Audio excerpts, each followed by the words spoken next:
அனைவருக்கும் வணக்கம். மிகப்பெரிய அப்டேட் வந்திருக்கு. யுஎஸ் ஈரான் அதோட பீஸ் டீல் வந்து அப்ரூவ் ஆயிருச்சு அப்படின்னு சில சேனல்ஸ் வந்து கிளைம் பண்ணிக்கிட்டு இருக்காங்க. பட் இது இன்னும் அஃபீஷியலாக வரல. அதையும் நான் சொல்லிடுறேன் என்ன அப்படின்னு. ஸோ இந்த சேனலில் வந்து ட்ரம்ப் வந்து பீஸ் டீல் வந்து அப்ரூவ்டு அப்படின்னே சொல்கிறாங்க. பட் ஈரான் சைடு இருந்து அது இல்லை அப்படின்னு சொல்கிறதா சொல்லிட்டு இருக்காங்க. இன்னொன்று சிஎன்பிசி அதிலிருந்து யுஎஸ் ஈரான் வந்து பீஸ் டீல் வந்து அப்ரூவ் பண்ணிட்டு ஹார்மூஸை வந்து ரீஓப்பன் பண்ணுறதுக்காக ஒரு அக்ரிமெண்ட் போட்டுறதுக்காக சொல்லியிருக்காங்க. ஸோ இதுவுமே மீடியா தான். ஸோ இது இன்னும் ஃபைனலாக எதுவுமே ஃபைனல் அப்டேட் அப்படின்னு நம்ம எக்ஸ்பெக்ட் பண்ணிகிட்டு இருக்கோம். யார்கிட்ட இருந்து அப்படின்னா மெயினாக நம்ம வந்து ஈரான் தரப்புல இருந்தால் எக்ஸ்பெக்ட் பண்ணிகிட்டு இருக்கோம். ஸோ அதுக்கப்புறம் சைனா டெய்லி அதில் வந்து ஈரானே சொல்லியிருக்காங்க. Major parts of agreement with US close to completion அப்படிங்கிறாங்க. ஸோ ட்ரம்ப் வந்து ஃபைனலாக என்ன சொல்கிறாருன்னு சொல்லிடுறேன். ட்ரம்ப் வந்து ஃபைனலாக நம்ம வந்து எம்ஓயு வந்து போட்டு வச்சுருக்கோம். ஸோ இது வந்து க்ளோஸ் டு டீல். இந்த நாட்களில் இப்போ சாட்டர்டே சண்டே வரல, இந்த நாட்களில் லீவ் நாட்களில் கண்டிப்பாக அப்ரூவ் ஆகும் அப்படின்னு சொல்லிட்டு இருக்காரு. ஸோ இதுதான் ஃபைனலாக சொல்லிட்டு இருக்காரு. பட் என்னதான் இவர் சொன்னாரோ அவர் வேலையை காட்டிட்டார் பார்த்தியா அப்படின்னு தான் நம்மளோட நிலைமை இருக்குது, நம்ம இன்வெஸ்டரோட நிலைமை. ஏன் அப்படி சொல்கிறேன் அப்படின்னா, நல்லா யோசிச்சு பாருங்க. இன்னைக்கு வந்து மார்க்கெட்டை வந்து எங்கேயோ கொண்டு போய் நிப்பாட்டிட்டாங்க. மார்க்கெட்டை வந்து கிட்டத்தட்ட 620 460 பாயிண்ட்ஸ் மேலே கொண்டு போய் நிப்பாட்டியிருக்காங்க. பட் இந்த அக்ரிமெண்ட் நடக்கலை அப்படின்னா நம்மளோட நிலைமை என்ன ஆகும்? நிறைய பேர் இன்னைக்கு வந்து முதலீடு பண்ணியிருப்பாங்க.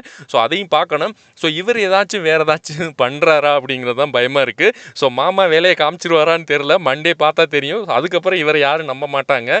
பட் மார்க்கெட் மட்டும் நம்பிக்கிட்டு இருக்கு. அவர் என்ன சொன்னாலும் இங்கே பாருங்கள், இன்றைக்கி மட்டும் எங்கே வரைக்கும் ஏறி இருக்கு பாருங்கள். கிட்டத்தட்ட கீழே கடந்தது 23,000 அந்த ரேஞ்சில் இருந்தது. கிட்டத்தட்ட ஒரு 400 450 பாயிண்ட்ஸ்க்கு மேலே ஏறிச்சு. நல்லாவே ஏறிச்சு. ஒரு கேப் அப் வந்து அதுக்கு மேலே ஹை.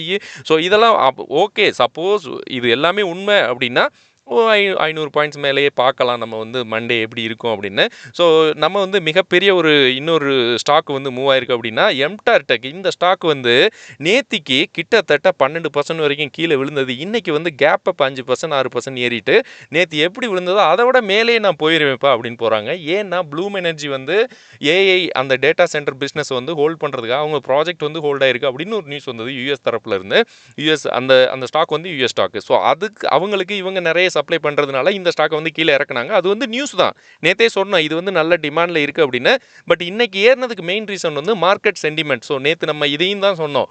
மார்க்கெட் சென்டிமெண்ட் சப்போர்ட் பண்ணலன்னா நாளைக்கு எகெயின் கூட கீழே போகும் அப்படின்னு. பட் இவங்க வந்து எகெயின் மேலே ஏற்றிட்டாங்க. ஏன்னா இன்னைக்கு மார்க்கெட் பல்ஸ் வந்து பாசிட்டிவாக இருந்தது. ஸோ இன்றைக்கி ஆல்மோஸ்ட் 13% மேலே 840 பாயிண்ட்ஸ் ஏறி இருக்குது. ஸோ நிப்டி சென்டிமெண்ட்டும் பாசிட்டிவாக இருக்குது. அப்போ வந்து நம்ம இவ்வளோ நாளாக பார்த்துக்கிட்டு இருக்க டெக்னோ எலக்ட்ரிக் என்னப்பா ஆச்சு அப்படின்னு கேட்கலாம். இது வந்து இன்றைக்கி கிட்டத்தட்ட ஒரு 2-3% வரைக்கும் மேலே ஏறி இருக்குங்க. 1039 ரூபாயில் இருக்குது. இது மேக்ஸிமம் நம்ம வந்து எதிர்பார்க்கலாம். இதுவுமே ஒன் டே ரிட்டர்ன்ஸ் பாருங்கள். கிட்டத்தட்ட 29 பாயிண்ட்ஸ் மேலே ஏறி இருக்குது. 1039 2.9% க்ளோஸ் ஆகிருக்கு. ஸோ இது வந்து நான் எப்படி சொல்லிட்டு இருக்கேன், அடுத்த நெட்வொர்க் மூவ் இருக்கும் அப்படின்னு சொல்லிட்டு இருக்கேன். இருக்க சான்ஸ் இருக்குது அப்படின்னு. ஸோ நம்ம வெயிட் பண்ணி பார்ப்போம். நானுமே அப்படி தான் எதிர்பார்த்துட்டு இருக்கேன். ஸோ டெக்னோ எலக்ட்ரிக் வந்து ரொம்ப டிமாண்டில் இருக்க போகிற கம்பெனி. ஸோ அதனால தான் நான் வந்து சொல்லிகிட்டு இருக்கேன். இதோட ஸ்டாக் ப்ரைஸ் பாருங்கள், நல்ல ஒரு சப்போர்ட்டில் தான் இருக்குது. எங்கே வரைக்கும் போயிட்டு கிட்டத்தட்ட 1800 ஆல் டைம் ஹையாக இருக்குது. ஸோ அங்கேருந்து கீழே வந்திருக்கு. நமக்கு வந்து 52 வீக் ஹையாக போனால் கூட நல்ல ஒரு இதாக தான் இருக்கும். இது பாருங்கள், நல்ல ஒரு சப்போர்ட்லேயே தான் இருக்குது. இதோட சார்ட் பேட்டர்னுமே நல்ல ஒரு லைனில் தான் இருக்குது. ஒரு சில ஸ்டாக்கெலாம் நம்ம வந்து இந்த மாதிரி பார்க்கும்போது அக்குமுலேட் பண்ணது நிறைய பேர் வாங்கிட்டு தான் இருக்காங்க. ஸோ இது வந்து அடுத்த நெட்வொர்க் அப்படின்னு சொல்கிறத விட நம்ம வந்து வெயிட் பண்ணி தான் பார்க்கணும். நீங்கள் வந்து வாட்ச் லிஸ்ட்டில் ஆட் பண்ணிக்கோங்க. ஏன்னா நெட்வொர்க் வந்து 1000 ரூபாய் இருக்கும்போது நிறைய பேர் வந்து இதெல்லாம் இதுக்கப்புறம் அவ்வளோதான் அப்படின்னு சொல்லிட்டு இருந்தாங்க. பட் ஏஐ பிஸ்னஸ் வந்து இப்போ நல்ல டிமாண்டில் இருக்குது. ஸோ இவங்க வந்து ஏஐ டேட்டா சென்டருக்குமே டெக்னோ எலக்ட்ரிக் இன்ஜினியரிங் பிஸ்னஸ் நிறைய பண்ணிகிட்டு இருக்காங்க. ஸோ அதனால தான் இன்றைக்கி வந்து இந்த அளவுக்கு ரேலி ஆயிருக்குன்னு சொல்லலாம். அடுத்து வந்து கேஆர்என் வந்து ரொம்ப முக்கியமான கம்பெனி.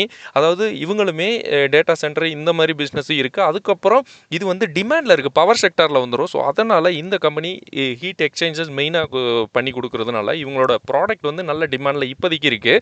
ஏன்னா வெயில் அந்த அளவுக்கு இருக்குது. இன்னொன்று இந்த பவர் செக்டாரே நல்ல பூமில் இருக்குது. ஸோ அதனால் இந்த ஸ்டாக்குமே இன்றைக்கி 5% கீழே இருந்து அப்படியே மேலே போயிடுச்சு. இதில் ஒரு குறை இருக்குது. அதை நான் என்ன சொல்லிடுறேன், இந்த ஸ்டாக் வந்து பிடிஎஸ்டி பண்ண முடியாது. இது வந்து நான் இன்றைக்கி தான் பார்த்தேன், என்னடா அது செல் ஆகலை அப்படின்னு.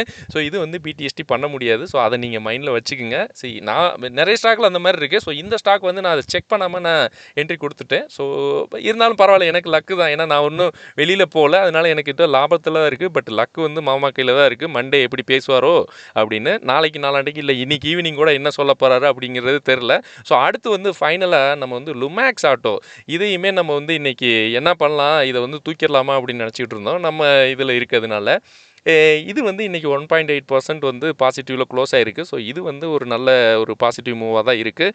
இவங்களோட ரிட்டர்ன்ஸுமே நல்ல இவங்க வந்து கன்சிஸ்டண்ட்டாக ரிட்டர்ன்ஸ் கொடுத்துக்கிட்டு இருக்க ஒரு கம்பெனி. இங்கே பாருங்கள், 1 இயர் ரிட்டர்ன்ஸ் கூட 613 பாயிண்ட்ஸ் அந்த மாதிரி கொடுத்துட்ருக்காங்க. ஸோ அதனால் நல்ல ஒரு ரிட்டர்ன்ஸ் 5 இயர் ரிட்டர்ன்ஸ் பார்த்தாலுமே நல்ல ஒரு டிமாண்டில் இருக்க போகிற கம்பெனி. ஆட்டோ செக்டார் இப்போ இன்னுமே ஒரு வளர்ச்சி பாதையில் தான் போயிட்டுருக்கு. இந்த ஸ்டாக் வந்து நல்ல ஒரு டிமாண்டில் இருக்கும். ஸோ நம்ம வந்து வெயிட் பண்ணி இது இப்போ கையில் இருக்குனாலும் நீங்கள் வந்து ஹோல்ட் பண்ணி பார்க்கலாம் எப்படி இருக்கும் அப்படின்னு. ஏன்னா ஃபியூச்சர் நல்லா இருக்குது. இன்னொன்று லாங் டேர்முக்கு சூப்பரான ஒரு கம்பெனி. ஓகே ஃப்ரெண்ட்ஸ், அடுத்த வீடியோவில் பார்க்கலாம். வீடியோ பிடிச்சிருந்தால் லைக் பண்ணுங்கள், கமெண்ட் பண்ணுங்கள். நன்றி.